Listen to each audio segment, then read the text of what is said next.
Hello dear, कैसे हैं आप सब। तो डियर, आज का क्लास जो है हम लोग का क्लास 7 का चैप्टर 3 ज्योग्राफी का जो है इसको हम लोग कंटिन्यू करने वाले हैं। ठीक है, इसका फर्स्ट पार्ट का लिंक आपको डिस्क्रिप्शन बॉक्स में मिल जाएगा। स्टार्ट करते हैं हम लोग आज का क्लास।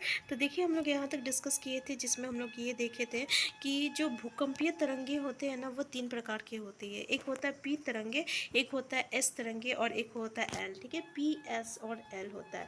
पी को हम लोग अनुदैर्ध्य तरंगे कहते हैं और एस को जो रहता है अनुप्रस्थ तरंगे कहते हैं और एल तरंगे जो रहता है ना उसको पृष्ठीय तरंगे कहते हैं। तो याद रखिएगा इन तीनों तरंग का नाम पी, एस, एल। और इनका दूसरा पी को हम लोग कौन सा तरंग कहते हैं तो अनुदैर्ध्य कहते हैं, और एस को हम लोग अनुप्रस्थ कहते हैं और एल को हम लोग पृष्ठीय तरंगे कहते हैं। तो इन तरंगों के गुण धर्म जो रहता है विश्व कोश से ज्ञात करने का प्रयास कीजिए। ठीक है, तो बस आप ये तीनों याद रखिएगा। कंप तरंगे जो रहता है 3 प्रकार का रहता है। यहाँ पे देखिए, हम लोग यहाँ पे डिस्कस कर चुके थे, लेकिन थोड़ा सा देख लीजिए कि उद्गम केंद्र क्या होता है। तो उद्गम केंद्र जो रहता है ना, वो स्थान रहता है जहाँ पे भूकंप जो रहता है ना उत्पन्न होता है, और वो जो रहता है भूकंपीय ऊर्जा का उद्गम केंद्र कहलाता है। मतलब कि इस जगह पे जो है आपका भूकंप स्टार ज्वालामुखी जो है फटा है, तो ये जो केंद्र कहलाएगा ये आपका उद्गम केंद्र कहलाता है। ठीक है, इसके आसपास का जो जगह रहता है।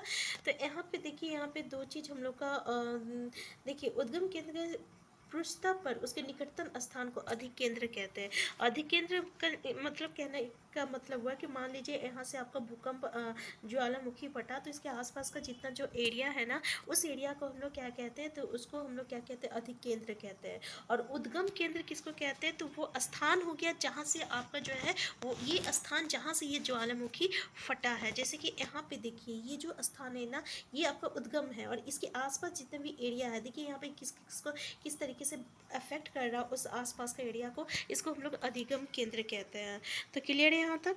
तो देखिए, भूकंप का जो भविष्यवाणी करना रहता है ना, ये थोड़ा कठिन रहता है, लेकिन जो है ना हम लोग इसके प्रभाव को जो रहता है हम लोग कम कर सकते हैं, क्योंकि ये ना कुछ सिंबल दे देता है। जैसे कि कैसे हम लोग बोले, इसमें होता क्या ना कि जो स्थानीय पक्षी जो होते हैं ना वहाँ का, उसमें बहुत सारा चेंजेस होता है। जैसे कि आप देखिएगा कि समुद्र के जो मछलियाँ सब जो है ना या नदी के, वो बाहर निकलने लगेगा, और फिर वहाँ की पशु पक्षी जो रहता है ना उस जगह को छोड़ देता है। जैसे कि जो सुनामी आया था ना, तो पता है वहाँ पे क्या हुआ था, तो वहाँ के समुद्र में से वो सारे मछली सब बाहर आ गया था, और वहाँ के जितने पक्षी सब थे ना, पशु पक्षी सब उस जगह को छोड़ के खाली कर दिए थे। तो वहाँ के जो स्थानीय लोग थे ना, वहाँ का कुछ एक जनजाति थी जिसको जो है उस चीज़ का पता चल गया था, तो इसलिए वो लोग जगह को उस जगह को खाली कर दिए थे। ठीक है, तो इस तरीके से उस सुनामी में ना वो जनजाति लोग जो है बच गए थे। तो इस तरीके से हम लोग का जो है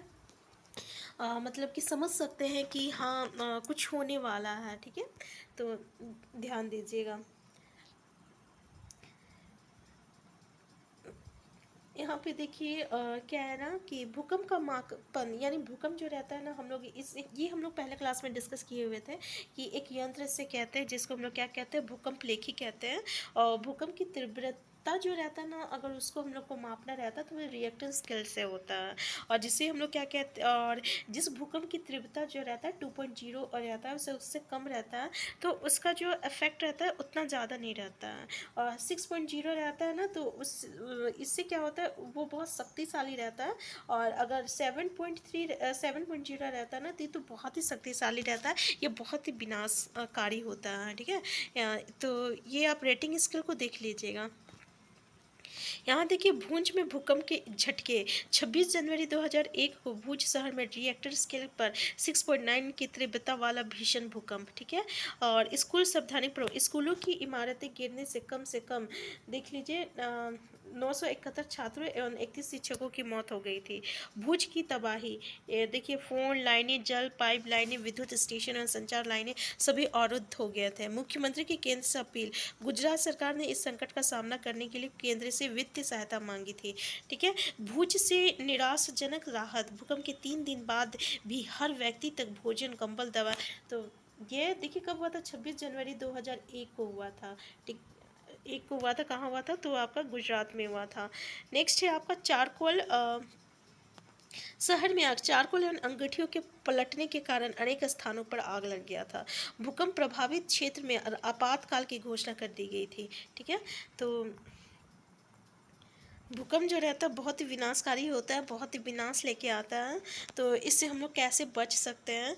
तो भूकंप के दौरान कहाँ आश्रय लें? सुरक्षित स्थान रसोई के काउंटर या मेज के नीचे, दीवार के अंदरूनी कोने में, इनसे दूर रहे। आगे आग वाले स्थान, चिमनी के आसपास तथा टूट सकने वाली खिड़कियों, दर्पण एवं तस्वीर फ्रेम से पहले से तैयार रहे। अपने दोस्तों एवं परिवार सदस्यों की भी जागरूकता फैलाएं एवं आपदा का सामना विश्वास से करें।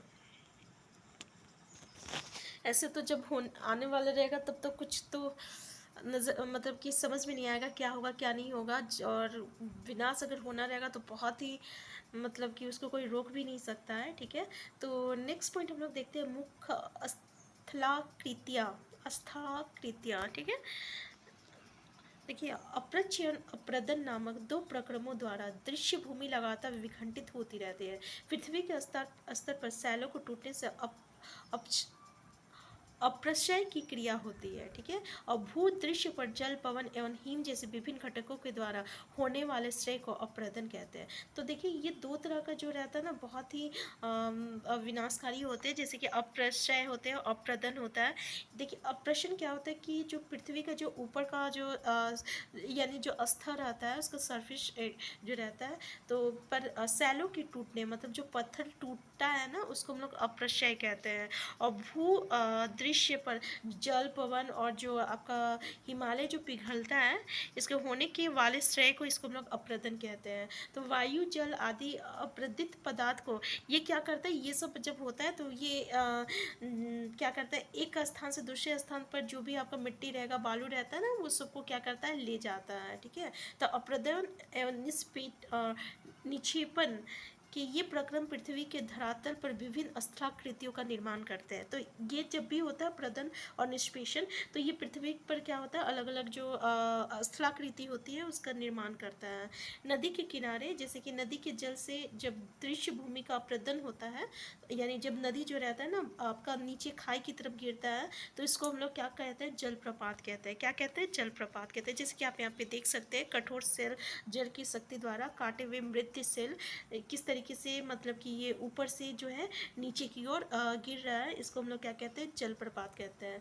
तो जब नदी मैदानी क्षेत्र में प्रवेश और लेकिन जब नदी जो रहता है ना एक मैदानी क्षेत्र पर प्रवेश करती है, जैसे कि ये मैदानी क्षेत्र है, ठीक है, तो यहाँ पे जो मोड़दार मार्ग पर बहने और ये क्या रहता है मुड़ मुड़ के आता है। ठीक है, तो यहाँ पे जब ये मोड़दार मार्ग पर ये बहने लगता है तो नदी की इन्हीं बड़े मोड़ को, तो जो ये मोड़ दिखाई दे रहा है ना, ठीक है, कभी इधर बह रहा है, कभी उधर बह रहा है, कभी इस तरीके से जो बहते हुए आ रहा है, इसको हम लोग विषप कहते हैं। इसके बाद विषपों के किनारे पर लगातार अप्रदन, तो जब भी वो बिशप होता है तो वो किनारे किनारे क्या करता है, अप्रदन एवं निष्पेषण, यानी मिट्टी बालू को वो छोड़ते छोड़ते आता है। क्योंकि मिट्टी बालू को हर जगह होता है वो तो पानी से बहते रहता है ना, उसके साथ जो मिट्टी बालू रहता है कहीं ना कहीं पीएच जो रहता है वो जमा होते रहता है। तो बिशप लूप के सिरे निकट आते जाते हैं, समय के साथ बिशप लूप नदी से कट जाते हैं और एक अलग झील बना लेते हैं। ये जो बिशप लूप जो रहता है ये नदी से कट के क्या करता है, एक अलग झील बना लेता है, जिसे हम लोग क्या कहते हैं, चाप झील कहते हैं। यानी चाप झील जो रहता है ना, जो नदी से कटकर जो एक अलग झील बना हुआ रहता है उसको हम लोग चाप झील कहते हैं। तो कभी कभी नदी अपने तटों से बाहर बहने लगती है और फलस्वरूप निकटवर्ती क्षेत्रों में बाढ़ आ जाती है। तो इसका जो जगह है, मान लो ये नदी का जगह है, तो नदी में यहाँ ये बह रहा है, लेकिन कभी कभी ये इधर आ गया, इधर आ गया, इधर आ गया, तो इससे क्या हो जाता है, बाढ़ आने लगता है। तो बाढ़ के कारण क्या होता है, नदी की तटों के निकटवर्ती क्षेत्रों में महीन मिट्टी, तो जब बाढ़ आता है ना, तो बाढ़ आता है तो वो पानी के साथ साथ बहुत सारा मिट्टी भी लेके आता है, बालू भी लेके आता है, तो वो आपके सामने जो रहता है पूरा मिट्टी जमा कर देता है। तो वो जो मिट्टी जो रहता है ना वो बहुत ही आपका उपजाऊ मिट्टी रहता है। ठीक है, तो ये समतल उपजाऊ बाढ़कृत मैदान का निर्माण होता है। याद रखिए, उपजाऊ बाढ़कृत मैदान का निर्माण होता है। नदी के उत्थित तटों को हम लोग क्या कहते हैं, तटबंध कहते हैं। तो उठित तटों को हम लोग क्या कहते हैं, तटबंध कहते हैं। और समुद्र तक पहुँचते पहुँचते नदी का प्रवाह धीमा हो जाता है तथा नदी जो है अनेक धाराओं में, अब समुद्र तक पहुँचते पहुँचते जो रहता है वो धीरे धीरे आगे पहुँचता है, और वो अलग अलग मतलब कि क्या बोले, धारा में जो रहता है विभाजित होता है। कभी इधर आ रहा, कभी उधर आ रहा, जैसे कि आप देख सकते हैं, कुछ इधर आ रहा, कुछ इधर जा रहा, कुछ इधर जा रहा, कुछ इधर जा रहा। तो इसी को हम लोग वितरिका कहते हैं। क्या कहते हैं, वितरिका कहते हैं। तो यहाँ नदी इतनी धीमी हो जाती है कि यह अपने साथ जो लाए मलबे का निष्पेषण करने लगती है। प्रत्येक वितारिका अपने मुहाने का निर्माण करती है, और सभी मुहाने का अवसादों की संग्रह से डेल्टा का निर्माण होता है। जैसे देखिए ये जो मिट्टी लाता है, ठीक है ना, तो वो अलग अलग क्या करता है, कभी इधर छोड़ देता है, कभी उधर छोड़ देता है, ठीक है। तो इस तरीके से ये क्या हो जाता है, आपका डेल्टा बन जाता है, और अलग अलग डेल्टा का निर्माण होता है। तो यहाँ पे एक एक पॉइंट जो है ना, एक एक लाइन इंपॉर्टेंट है, इसलिए हमको थोड़ा सा पूरा पढ़ के आपको समझाना पड़ा, ठीक है ना। नेक्स्ट पॉइंट है हम लोग का समुद्र तरंगे की आपका कार्य। देखिए समुद्र तरंग जब भी आता है ना, तो इससे भी आपका अप्रदन और निष्पेषण होता है, तटीय स्थलाकृतियाँ बनाता है। समुद्र तरंगे जो रहता है, जब लगातार जो रहता है बड़े बड़े जब चट्टानों से टकराती है ना, तो ये क्या करता है, एक दरार हो जाता है। जब लगातार जो है, मान लो ये आपका पहाड़ है, अगर लगातार जाके उसका वेव जो रहता है, उसकी तरंगे जो रहती है, जब उससे टकराती है ना, तो इस पे क्या होता है, दरार हो जाता है। दरार होने के बाद कभी कभी क्या होता है, इसके साथ ये दरार जो के साथ ये बड़ी हो जाती है, यानी दरार जो रहता है बड़ा हो जाता है, और एक तरह का ये क्या हो जाता है, गुफा बन जाता है। जैसे कि आप देख सकते हैं यहाँ पे दरार आते आते क्या हुआ, एक तरह का गुफा बन गया, ठीक है। तो ये गुफा जब बड़ा हो जाता है, मान लीजिए इस पे धीरे धीरे वक्त ये बहुत बड़ा हो जाता है, तो क्या होगा ना, इनमें केवल छत ही बचता है, यानी ऊपर का जो छत है ना वो बच जाता है, जिसको हम लोग क्या कहते हैं, तटीय मेहराब कहते हैं। क्या कहते हैं हम लोग, तटीय मेहराब कहते हैं। जैसे कि ये ऊपर वाला छत इसमें बच गया है, तो इसको हम लोग तटीय मेहराब कहेंगे, ठीक है। लेकिन जैसे ही फिर और लगातार जो है अप्रदन होता है, तो ये छत भी टूट जाएगा, और केवल ये दीवार बच जाएगा, ठीक है। ये नहीं, ऊपर वाला छत चल जाएगा, और इधर एक दीवार बच जाएगा, इधर एक दीवार बच जाएगा। जैसे कि यहाँ पे देखिए ये कैसे इससे अलग हो चुका है, तो इसको हम लोग स्ट्रैक कहते हैं। क्या कहते हैं इसको, हम लोग इसको स्ट्रैक कहते हैं। तो समुद्री जल के ऊपर जो है लगभग ऊर्ध्वाधर उठे हुए ऊंचे सैल तटों को समुद्र भृकु कहते हैं। समुद्री तरंगे किनारों पर अवसाद जमा कर समुद्री पुलिन का निर्माण करता है। तो समुद्री तरंगे जो रहता है, जो किनारे जो आपका बालू मिट्टी जमा करता है, तो इसको हम लोग क्या कहते हैं, समुद्री पुलिन का ये क्या करता है, निर्माण करता है। देखिए हिमनद के कार्य, हिमनद का कार्य क्या होता है, हिमनद अथवा हिमानी बर्फ की नदियाँ जो होती है, और हिमनद जो रहता है अपने नीचे की कठोर चट्टानों से गोला समी मिट्टी और पत्थरों को अपरदित कर देती है। मतलब ये अपने साथ जो रहता है बहा के लेके आता है, ठीक है।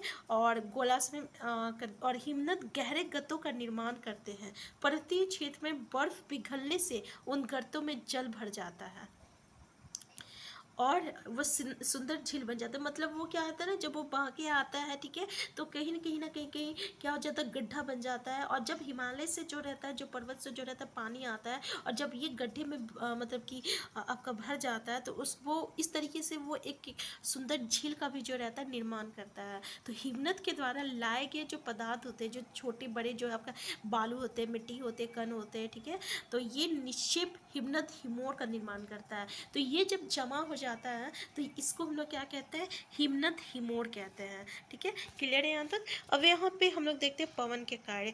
पवन के कार्य मतलब क्या हुआ कि जब रेगिस्तान में हम लोग देखते हैं कि अप्रदन और निष्पेषण जो रहता है, ये एक प्रमुख कारण रहता है। क्योंकि रेगिस्तान में आप देखे होंगे कि आप छत्रक के आकार के सेल देख सकते हैं। छत्रक देख लीजिए, जिन्हें हम लोग सामान्यतः छत्रक सेल कहते हैं। क्या कहते हैं हम लोग, छत्रक सेल कहते हैं। पवन सेल के ऊपरी भाग की अपेक्षा निचले भाग को आसानी से काटती है, और इसलिए ऐसी सेल के आधार सक्रिय एवं शीर्ष विस्तृत होते हैं।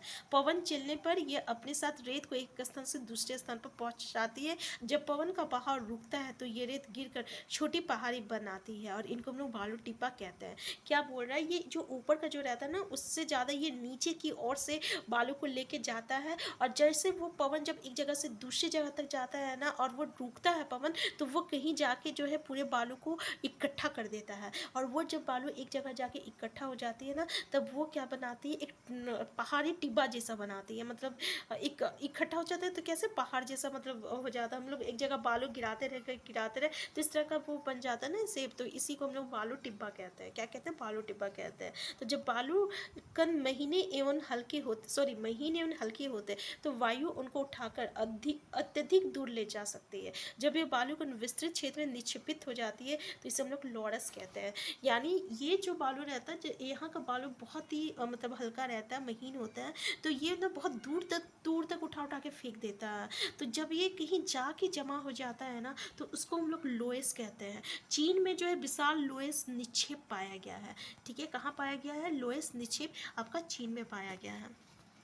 तो यहाँ पे आपका कुछ कुछ जो पॉइंट है, ठीक है, ये आप अच्छे से देख लीजिएगा क्योंकि ये इम्पॉर्टेंट है। और इसमें से क्वेश्चन आपको जो है सीटेट में पूछा गया है और ये भी स्टेटमेंट बेस्ड पूछा गया है, तो प्लीज़ आप इसको अच्छे से देख लीजिएगा। ठीक है, यहाँ पे हम थोड़ा सा क्या आप जानते हैं इसको थोड़ा सा डिस्कस कर लेते हैं कि विश्व में हजारों छोटे छोटे जलप्रपात है। सबसे ऊंचा जलप्रपात दक्षिण अमेरिका के वेनेजुएला का एंजल जलप्रपात है। काफ़ी इंपॉर्टेंट है, देख लीजिए कि सबसे ऊंचा जलप्रपात कौन सा है, तो ये अमेरिका का वेनेजुएला का एंजल जलप्रपात है। अन्य जलप्रपात उत्तरी अमेरिका में कनाडा तथा संयुक्त राज्य अमेरिका के सीमा पर स्थित नियाग्रा जलप्रपात है। और अफ्रीका में जामीबिया एवं जिम्बाब्वे की सीमा पर स्थित विक्टोरिया जलप्रपात है। तो देखिए यहाँ पे 3 जलप्रपात के बारे में दिया है। तीनों जलप्रपात काफ़ी इंपॉर्टेंट है, पूछा जा सकता है एग्जाम में कि अगर आपका जिम्बाब्वे और जाम्बिया की जो सीमा पे स्थित है उसको कौन सा क्या कहते हैं, उस जलप्रपात का नाम, तो विक्टोरिया जलप्रपात।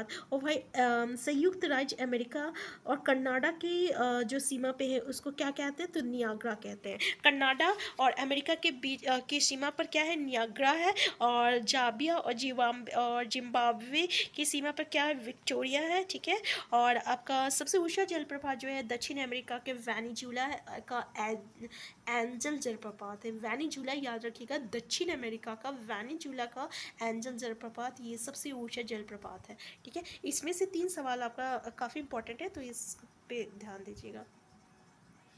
तो डियर, आज का क्लास जो है ये क्लास 3 चैप्टर 3 जो है कंप्लीट हो चुका है। ठीक है, फर्स्ट पार्ट का लिंक आपको डिस्क्रिप्शन बॉक्स में मिल जाएगा। हम नेक्स्ट क्लास में हम लोग नेक्स्ट चैप्टर को डिस्कस करेंगे।